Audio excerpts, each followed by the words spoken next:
And that's one of the things. You guys will find that you have passions, and having a passion is a gift. I think we all have passions, and you don't get to choose them. They pick you, but you have to be alert to them. You have to be looking for them. And when you find your passion, it's a fantastic gift for you because it gives you direction, it gives you purpose. You can have a job, or you can have a career, or you can have a calling. And the best thing is to have a calling. And if you find your passion, you'll have that, and all your work won't feel like work to you.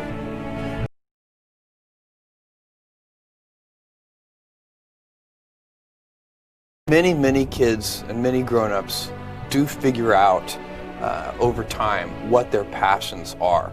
And sometimes we let I don't think it's that hard. I think what happens though sometimes is that we let our intellectual selves overrule those passions. And so that's what needs to be guarded against. Whatever it is that you want to do, there's going to be risk in your life. And risk is a necessary component of progress. You can make any pioneering movements in the world of any kind, whether they be the geographical, physical exploration that I've just been talking about, or whether it be a more cerebral exploration of a scientific field. Or I bet you could ask that question of every speaker here, and I bet that every speaker here has taken substantial risks, whether it be intellectual or otherwise, to achieve what they've done. My advice would be the same for any kind of entrepreneur, and that is make sure that you are focused on something you're passionate about. So if you look at the early internet companies, they were started and focused on doing something that they thought was very interesting long before the internet was fashionable in any way. We are currently an underdog once again. We've been in business for 6 years, and there was exactly 1 year where we were not the underdog, and that was 1999. I like the underdog years because it makes, I liked it when all the people we hired, their parents told them they were crazy. Like that was kind of the good era. Fortunately, it's back. In 1999, all the parents were like, giving their brothers and sisters high fives. My son is working at Amazon.com. So that's a very, you can't follow the fashion when you're trying to do a startup company, or I think really anything in life. But you have to, as an entrepreneur, if you're gonna build a company, pick something you think is interesting that has the intersection of genuinely creating real customer value, and then just stay right there and let the wave catch you.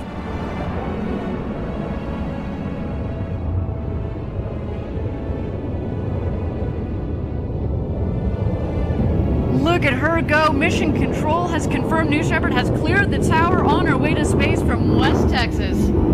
You can hold a ballet, and that can be successful. And you can hold a rock concert, and that can be successful. Just don't hold a ballet and advertise it as a rock concert. And so you need to be clear with all of your stakeholders with, are you holding a ballet or are you holding a rock concert? And then people get to self-select in. We hire people who are really motivated by building new customer experiences. They like to pioneer, they like the rate of change. They wake up in the shower motivated by thinking about customers. And occasionally somebody joins Amazon who their primary motivation comes from thinking about competition or competitors. Those people can find Amazon a little dull. Again, it's not about right or wrong. It's just that different people are motivated by different things. And what happens with corporate cultures is that over time, people collect themselves in a way where they like that culture, and then it becomes self-sustaining. We all have adversity in our lives. I doubt if you really, if you know somebody, any friend or anybody that you talk to, there's no lack of adversity. And by the way, that's good, because it's what teaches us how to get back up. You fall down, you get back up. It always happens. And you get certain gifts in life, and you want to take advantage of those. But you I guess my advice on adversity and success would be to be proud not of your gifts, but of your hard work and your choices. So, you may be, the kinds of gifts you get, like, you might be really good at math. It might be really easy for you. That's a kind of gift. But practicing that math and taking it to the next step, that could be very challenging and hard and take a lot of sweat. That's a choice. You can't really be proud of your gifts because they were given to you. You can be grateful for them and thankful for them. But your choices, you choose to work hard. You choose to do hard things. Those are choices that you can be proud of. What we have always wanted to do is raise the standard for what it means to be customer-centric to such a degree that other organizations, whether they be other companies or whether they be hospitals or government agencies, whatever the organization is, they should look at Amazon as a role model and say, how can we be as customer-centric as Amazon? Even competitors, I imagine, right? Hopefully competitors as well. But if we could make, if that could be our legacy, that we kind of raised the general idea of what it means to be customer-centric, that would be a huge accomplishment. It would be accomplishing a mission that's much bigger than ourselves.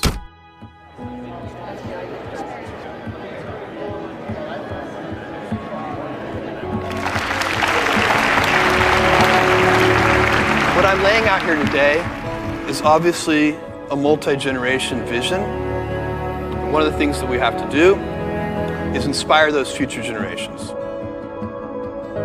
And so today I'm announcing that Blue Origin is founding the Club for the Future, whose mission is to inspire young people to build the future of life in space. So we're going to ask K through 12 students to send us postcards with their dreams of the future, and then we're going to send them to space in New Shepard, bring them back and mail them back to you. We're from Blue Origin. We are going to be sending some postcards to space.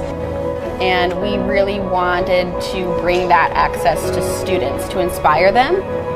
I'm interested in space medicine and space exploration, so I have a futuristic city with a rocket launching, and it's going to be a giant caduceus on the top, which is a symbol for medicine. Mine has a person standing on the moon, and it says the future is only a tomorrow away, because if we build the future, we have to do it a day at a time. Wow, that's really poetic. That's really cool. When I decided to do this, I first talked to my wife, who is sitting here in the audience, and she had married a relatively stable, goofy, but still relatively stable person working at a Wall Street firm. I worked at a quantitative hedge fund, and this was a hard decision. And I was looking for the right framework in which to make that kind of important decision. And the right framework I found is a regret minimization framework. And so that's just a nerdy way of saying that you want to project yourself to age 80 and then think back over your life.